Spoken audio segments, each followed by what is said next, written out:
मामला यह है कि बार बार वो दूसरी लड़की के चक्कर में मेरी लड़की को मारता था और बार बार उसको कहता था कि अपने बाप से पैसे लेके आ। ससुराल में हुई एक विवाहिता की अचानक मौत, मायके वालों ने लगाया हत्या का आरोप। नमस्कार, आदाब दोस्तों, मैं हूं अहमद पठान और आप देख रहे हैं श्रावस्ती एक्सप्रेस न्यूज। उत्तर प्रदेश के श्रावस्ती में एक विवाहित महिला की ससुराल में अचानक मौत हो गई। सूचना पर पहुंचे मायके वालों ने हत्या का आरोप लगाते हुए पुलिस से शव का पोस्टमार्टम कराने की मांग की और ससुरालियों पर दहेज हत्या का आरोप लगाते हुए तहरीर दी।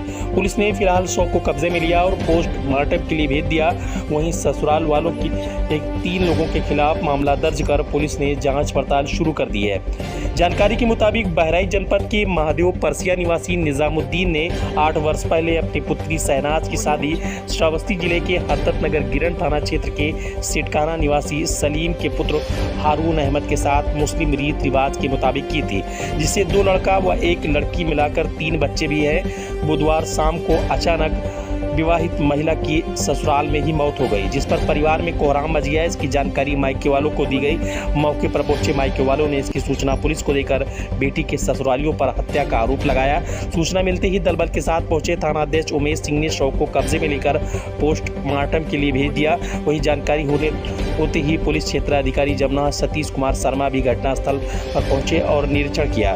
मृतका के पिता ने बेटी के पति, सास व पति के दोस्त पर दहेज उत्पीड़न में हत्या का आरोप लगाते हुए पुलिस को तहरीर दी, जिस पर पुलिस ने तत्काल तीनों के खिलाफ दहेज हत्या का मामला दर्ज कर आवश्यक कार्रवाई शुरू कर दी है।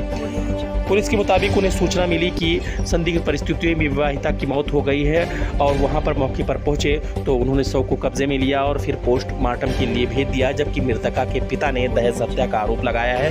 तहरीर के आधार पर 3 लोगों के खिलाफ मामला दर्ज कर जांच पड़ताल की जा रही है। वहीं मायके वालों के मुताबिक यह दहेज हत्या है। उन्होंने 8 साल पहले अपनी बेटी का विवाह श्रावस्ती जनपद के सिटकाना गाँव में की थी और उसके बाद से ही घर वाले और पति दहेज की मांग करने लगे थे, जबकि दहेज के नाम पर लाखों रुपए का सामान शादी में ही दिया जा चुका था, लेकिन उसे उनका तब तक पेट नहीं भरा और फिर आज उसे मौत के घाट उतार दिया। दरअसल बताया जा रहा है कि पड़ोसी जनपद बहराइच के महादेव परसिया निवासी निजामुद्दीन ने 8 साल पहले हारून के साथ अपनी बेटी का निकाह किया था मुस्लिम रीति रिवाज के साथ और हारून समय समय पर उसको प्रताड़ित करता था। ससुराल जन और पति ने उसे मौत के घाट आज उतार दिया। इसकी सूचना उसके परिजनों को मिली तो उन्होंने अपने रिश्तेदारों को वहां भेजा तो महिला के कान से जो कि मायके वालों के मुताबिक है कि कान पर अब गले पर खून के निशान मिले, जिससे परिजनों का आरोप है कि उसके बेटी की हत्या की गई है। बहरहाल पुलिस ने मृतका के पिता निजामुद्दीन की तहरीर पर मुकदमा दर्ज करते हुए शव को पोस्टमार्टम के लिए भेज दिया है और हत्या का पता लगाने में जुट गई है। अभी ये मौत कैसे हुई है पोस्टमार्टम रिपोर्ट आने के बाद ही पता चल सकेगा। वहीं पुलिस के मुताबिक उन्होंने तहरीर के आधार पर मृतका के पति, मृतका की सास व मृतका के पति के एक दोस्त के खिलाफ दहेज हत्या और दहेज उत्पीड़न का मामला दर्ज कर लिया है। आवश्यक कार्रवाई पुलिस कर रही है। वहीं पोस्टमार्टम रिपोर्ट आने के बाद ठोस कार्रवाई की जाएगी। तो ये बड़ी खबर श्रावस्ती जिले से श्रावस्ती एक्सप्रेस पर है, जहां आपको दिखाई जा रही है। कहाँ घर पड़ता है आप? मेरा घर तो महादेव परसिया भी है और दिल्ली भी है। ये जो भी मामला हुआ है आपकी लड़की के साथ, क्या नाम है लड़की का? शहनाज नाम। ये आप कहाँ शादी हुई थी? यहाँ सिटकाना। सिटकाना। पूरा थाना क्या लगता है? थाना गिरंड अबदर नगर। तो जो आपकी लड़की जो डेथ हुई है, क्या पूरा मामला है? मामला यह है कि बार बार वो दूसरी लड़की के चक्कर में मेरी लड़की को मारता था और बार बार उसको कहता था कि अपने बाप से पैसे लेके आ, क्योंकि मेरे कभी ये नहीं है कभी वो नहीं है। और अभी मैंने थोड़ी दिन पहले मैंने अपने घर में कोई प्रोग्राम किया था, इनको मैंने बुलाया, ये वहाँ भी गए। अब हम अपने मुसीबत जगह आदमी थे, हम बुढ़े आदमी, अब कहाँ से लेते? 20,000 रुपये तो हमारे पास नहीं था। वापस आई वो मारा पीटा, तो उन्होंने मुझे कहा अब्बा मुझे आके ले जाओ, बीमार रहते। मारने की धमकी इनको काफ़ी बार दे चुके हैं वो कि मैं तुझे जान से मार दूंगा। इवन उन्होंने 6 महीने पहले अपने घर वालों से ये भी कहा था कि क्या नाम है, मैं इसको 5-6 महीने अच्छे से रखूँगा, जिससे इसके घर वालों को तसल्ली हो जाए कि हाँ सब ठीक ठाक है। उसके 5-6 महीने बाद में मैं इसको मार के दिखा दूंगा और वे मेरा कुछ करके दिखा दें तो मैं जाऊँगा। आपकी बहन ने कभी आप आपसे मतलब कई बार रिश्ता किया?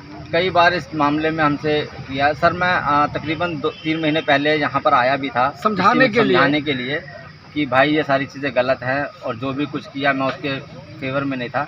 मैंने उनसे कहा कि जो भी चीज़ किया आपने गलत किया, अब आगे से सुधर जाएं तो बेहतर रहेगा। उन्होंने मुझे इस चीज़ के लिए, और उनके चाचा ने इस चीज़ के लिए, खास करके उनके परिवार रिश्तेदारों ने भी मुझे इस चीज़ के लिए आश्वासन दिया था कि आपकी बहन को कभी कुछ नहीं होगा, जिस चीज़ की हम गारंटी हमारे देते पे हैं। भरोसा रखें। इसी भरोसे पे मैं अपनी बहन को यहाँ पर दोबारा से उनके बसर के लिए छोड़कर गया था। और वो हाल ही में मुझे भी कल परसों जब जिसने खबर आई मेरी कल कि आपकी बहन का मौत हो गया है, किस दिन खबर आई आपकी बहन की? 7 तारीख को सुबह 5 बजे करीब में मुझे ये फ़ोन आया है इनका कि आपकी बहन का इंतकाल हो गया है, आप आ जाइए। उसके बाद आप घर पहुंचे वहाँ पे जो है, तो क्या जो है आपने क्या माहौल था वहाँ का? क्या आपको माहौल कैसे था लगा जो है कि मतलब उसको मारा गया है? जी, जब उनको ये देखा कि हाँ उनके शरीर से मैंने देखा कि उनके शरीर पे काफ़ी सारे निशान थे बहन के। उसके सर के पास से खून आ रहा था, ब्लड आ रहा था, और उसके तकरीबन काफ़ी जगह चेहरा निशान पड़े थे उसके चेहरे पे, और क्या नाम है गले वगैरह के पास में। फिर आपने क्या किया वहाँ? उसी टाइम पे मैंने 112 कॉल करके और पुलिस की कंप्लेंट करी, और सीधा उनसे पोस्टमार्टम की मांग करी कि मुझे पोस्टमार्टम करवाना है, उसके बाद ही मैं कुछ इसके ऊपर। और उसका रीज़न मुझे बताया गया कि क्या नाम है उन लोगों ने कि इसकी नेचुरल मौत हो गई है। जब मैंने उसको देखा तो मुझे नहीं लगा, तो इसलिए मैंने 112 पे कॉल करके उसके पोस्टमार्टम के लिए मांग की कि मुझे पोस्टमार्टम करवाना है। इसी के कारण से मुझको यहाँ पर आना हुआ। क्या लड़के का संबंध था?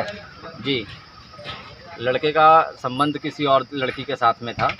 इसी की वजह से उसने मेरी बहन को प्रताड़ित करता था, हर बार मारता था उसको, और मारने का रीज़न और सारी चीज़ें होता था। पैसे भी की डिमांड करता था मुझसे कई बार कि मुझे पैसे भी भेजो, नहीं तो तुम अपनी बहन का मुझसे तलाक ले लो।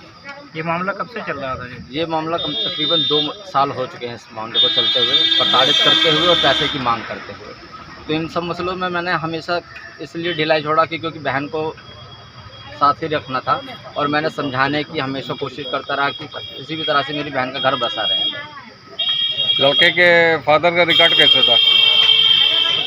बहुत ठीक थे वो, और फादर के उनका नामी ग्रामी आदमी थे, और दबंगई थी, सब कुछ था। बट हमारे फेवर में उन्होंने कभी हमारे साथ बुरा नहीं किया, तो इसलिए मैं उनके फेवर में नहीं कहूँगा। जब से उनका इंतकाल हुआ उनके फादर का, उसके बाद में से ही इनके सारे ड्रामे स्टार्ट हुए, और उससे पहले इन्होंने आज तक के कभी कुछ नहीं। और तकरीबन 6 साल से ऊपर हो गए शादी को, 6 साल में कभी इन सारी चीज़ों का जिक्र नहीं हुआ। ये 2-2.5 साल से ही इन्होंने परेशान करना स्टार्ट किया। अब सरकार से क्या चाहते हैं आप? सरकार से हम न्याय चाहते हैं कि मेरी बहन को जो इन्होंने अब मारा है, तो मैं सरकार से यही चाहूँगा कि मेरी बहन को न्याय मिले और उनको सख्त से सख्त सज़ा दी जाए। पुलिस क्या कर रही है? पुलिस अभी तक के उन्होंने FIR वगैरह कर लिया है, लेकिन जो हमने तहरीर के लिए बोला था कि जिस तरह से हमको जो था, उन्होंने अभी धारा 304 के तहत FIR दर्ज करी है। अब पोस्टमार्टम वगैरह की जो रिपोर्ट आती है उसके अकॉर्डिंग वो कह रहे हैं कि हम थोड़ा चेंजेस लाएंगे। लेकिन जो क्या चाहते हैं आप? हम ये चाहते हैं कि जो उनके परिवार वाले हैं और जिस पे मुझे शक है, मैं हर एक उस इंसान को इस मामले से जोड़ना चाहूँगा, और मैं ये चाहूँगा कि मुझे न्याय मिले और इन सबको सख्त से सख्त सज़ा दी जाए। रहने के लिए हमारे YouTube चैनल को सब्सक्राइब करें और बेल आइकन को दबाएं। और आप ये वीडियो अगर Facebook पर देख रहे हैं तो लाइक ज़रूर करें और ज़्यादा से ज़्यादा शेयर करें।